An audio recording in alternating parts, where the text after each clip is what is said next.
370 में ही मैकेनिज्म था कि इसमें अगर मॉडिफिकेशन करनी है, अमेंडमेंट करनी है, वो कैसे की जाएगी। उसमें कहा गया था कि वहाँ की जो आइन साज असेंबली है तो वो रिकमेंडेशन करेगी, सिफारिश करेगी और सदर जमहूरिया इस पर फैसला करेगी। और दूसरी बात है 370 को रखा गया था not amenable to the amending power. आइन देखिए पार्लियामेंट का हक है कि वो आइन की तरमीम करे, लेकिन कुछ ऐसे प्रोविजन जिनको उस हक से, उस इख्तियार से बाहर रखा गया, कोई इख्तियार है तो उस इख्तियार से बाहर रखने की क्या सोची, क्या आवाम का इख्तियार की बात थी, ये यकतफर तो नहीं की जा सकती।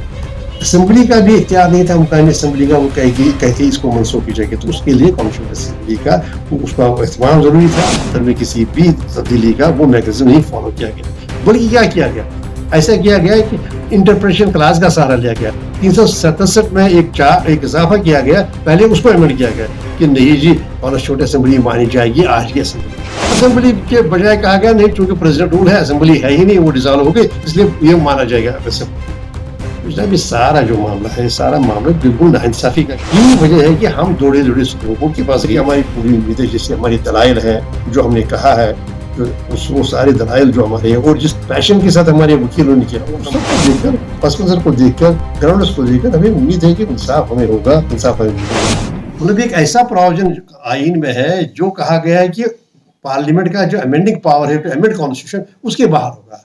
इसकी शुरुआत होती है 370 की, not withstanding anything said in the constitution provision of the constitution.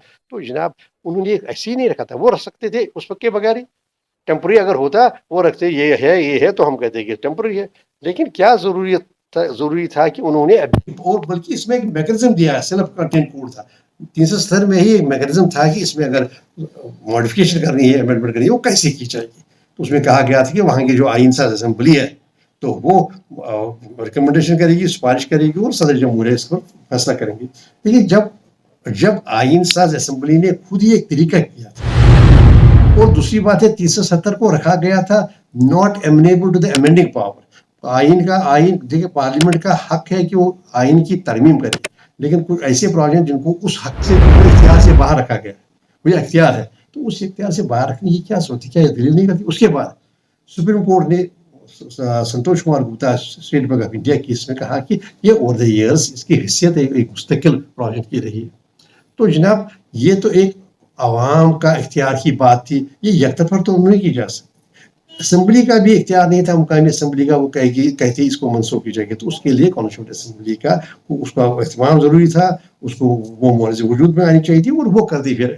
क्योंकि एक तरीक़ाकार है ना, देखो आइन, ये इसमें आइन में कोई भी लफ्ज़, कोई भी सदर इजाफी नहीं होती है, गैर जरूरी नहीं होती है, जो भी है किया गया वो सोच समझ कर किया गया। बिल्कुल देखिए LG तो नॉमिनी है ना प्रेसिडेंट की, देखिए कोई आदमी अपने मुलाजिम से, अपने नॉम से मशवरा नहीं कर सकता। हम ये नहीं कहेंगे ये कंसेंट, जब व्यवस्था की गई, जब कंसेंट का जरूरी रखा गया, कंसेंट होनी चाहिए, मशवरा होना चाहिए, राय होनी चाहिए, कनकर, यहाँ पर लिखा था कनकरस होनी चाहिए। किससे? तो वहाँ की रियासती जो असेंबली है, जब भी हम आप कोई करेंगे ऐसा जो डिफेंस, कम्युनिकेशन और एक्सटर्नल अफेयर्स के बाहर वाला कोई मामला हो, तो उस वक्त आप कनकरस लेंगे, असेंबली की, गवर्नमेंट की कनकरस लेंगे। तो जनाब वो ऐसे इजाफी नहीं था, फजूल मत नहीं थी। और ये यहाँ पर आप अपने ही नॉमिनी के साथ, मैं अपने मुलाजिम को नहीं कहूँगा मैंने मुलाजिम से मशवरा किया, वो तो हमेशा मशवरा मेरे हक में देगा। तो जनाब इसीलिए हमारा ये विरोध था, हमारा ये व्यू पॉइंट था, मौक़िफ़ था कि भाई आप वहाँ के जो गवर्नर हैं या लेफ्टिनेंट गवर्नर, आपके पास लेफ्टिनेंट, तो आप उसी की राय नहीं कर सकते कि वो आपके ही नॉमिनी है। ये कैसी बात आप करें। तो यही सुप्रीम कोर्ट में भी कहा गया, बड़े जोर के साथ कहा गया कि आप अपने एजेंट से, प्रिंसिपल अपने एजेंट से नहीं कह सकते कि मैंने जी इसकी राय ले ली, वो तो लिएगा आपको राय। देखिए गलती ये हो गई कि जो 370 में जो मैकेनिज्म दिया गया था, 370 में किसी भी तब्दीली का वो मैकेनिज्म नहीं फॉलो किया गया, बल्कि क्या किया गया, ऐसा किया गया है कि इंटरप्रिटेशन क्लास का सहारा लिया गया।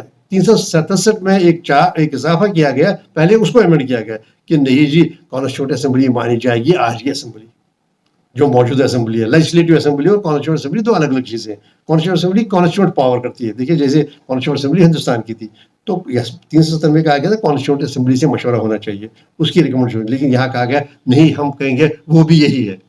जैसे एक खरगोश को कहेंगे, वैसे मैंने पहले भी आपको कहा, खरगोश एक खच्चर है, वो इंक्लूड करेगा, उस पर उतना बोझ डालिए जो खरगोश पर डाल। तो बात जनाब ये है कि ऐसी इंटरप्रिटेशन क्लास का सहारा लेकर कॉन्स्टिट्यूंट असेंबली की जो रखी गई थी 370 में, उसकी जो शर्त रखी गई थी, उस शर्त को खत्म किया गया। फिर अब असेंबली में नहीं, असेंबली के बजाय कहा गया नहीं, चूंकि प्रेसिडेंट रूल है, असेंबली है ही नहीं, वो डिसॉल्व हो गई, इसलिए ये माना जाएगा असेंबली।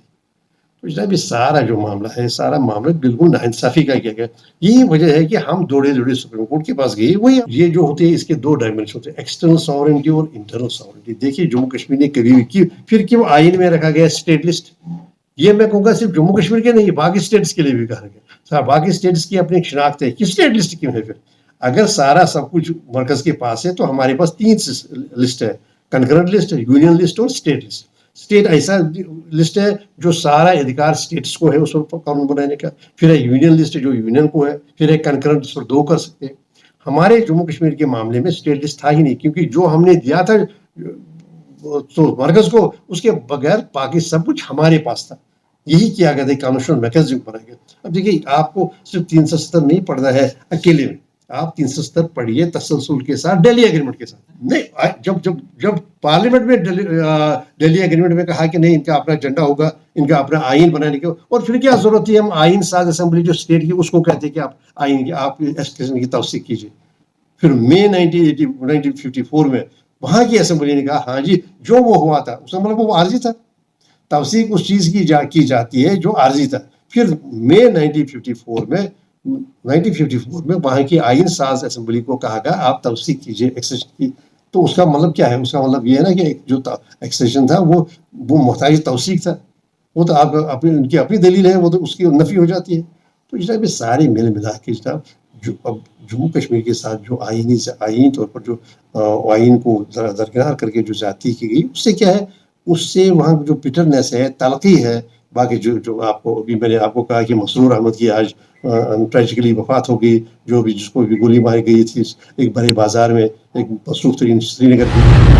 तो जो पुलिस इलाका है, तो आज उनकी होगी। तो ऐसी कितनी बात है, अमेरिका में वर्जीनिया है, कैलिफोर्निया है, क्या वहाँ का संविधान है, यूएस का संविधान है? ऐसे फेडरल स्ट्रक्चर्स में ऐसी बातें होती है। देखिए, 50 रियासतें हैं अमेरिका की, हर रियासत का अपना आइन है। अभी सुप्रीम कोर्ट ने वहां पर कहा, जो ये था, ये जो टर्मिनेशन ऑफ प्रेगनेंसी के बारे में, कुछ स्टेट्स ने कहा मानेंगे नहीं, कुछ स्टेट्स ने कहा हम नहीं मानेंगे। जो राइट है, right to terminate the pregnancy, उस पर जो कदगन लगाई गई है, हम नहीं मानेंगे। क्योंकि राइट टू लाइफ जो आप कह रहे हैं कि वो राइट टू, जो वहां पर एक विवाद था। तो ऐसा नहीं है कि कोई अजीब सी चीज है, हमें दिया गया था। अब मुझे कहिएगा, अगर जम्मू कश्मीर के बारे में आप कह रहे हैं कि नहीं, ये क्यों नहीं हो सकता इसका विलय, तो आप नॉर्थ ईस्ट के बारे में क्यों नहीं कह रहे? मैं चाहूंगा मुझे परमिट लेना पड़ेगा, और उतने ही दिन में त्रिपुरा में रह सकता हूँ मुझे उस परमिट में लिखा होगा, जैसे मैं किसी और मुल्क में जा रहा हूँ। और नॉर्थ ईस्ट में हमारे प्रेसिडेंट है, तो द्रौपदी मुर्मू, वो जमीन नहीं खरीद सकती बोडोलैंड, वो हमारे वजीर आजम नहीं खरीद सकते मणिपुर में, त्रिपुरा में, नागालैंड में। तो अगर वहां पर है सब कुछ, उस वक्त ये विवाद नहीं होता, ये बात नहीं होती कि भाई मुल्क बड़ा है या वो बड़े हैं। देखिए जी, हमारी पूरी उम्मीद है, जैसे हमारी दलाइल है, जो हमने कहा है, जो वो सारे दलाइल जो हमारे हैं, और जिस पैशन के साथ हमारे वकीलों ने किया, और हम बड़ा सलाम करते हैं उन्होंने कैसे बिल्कुल बड़े जोर से, पैशन के साथ, जज्बे के साथ कई घंटे तक हमारी जो बात रखी। तो उस सब को देखकर, पस मंजर को देखकर, ग्राउंड्स को देखकर हमें उम्मीद है कि इंसाफ हमें होगा, इंसाफ हमें मिलेगा, और जो 5 अगस्त के 6 अगस्त के फैसले उनको मुस्तरद किया जाएगा। ये हमारी उम्मीद है।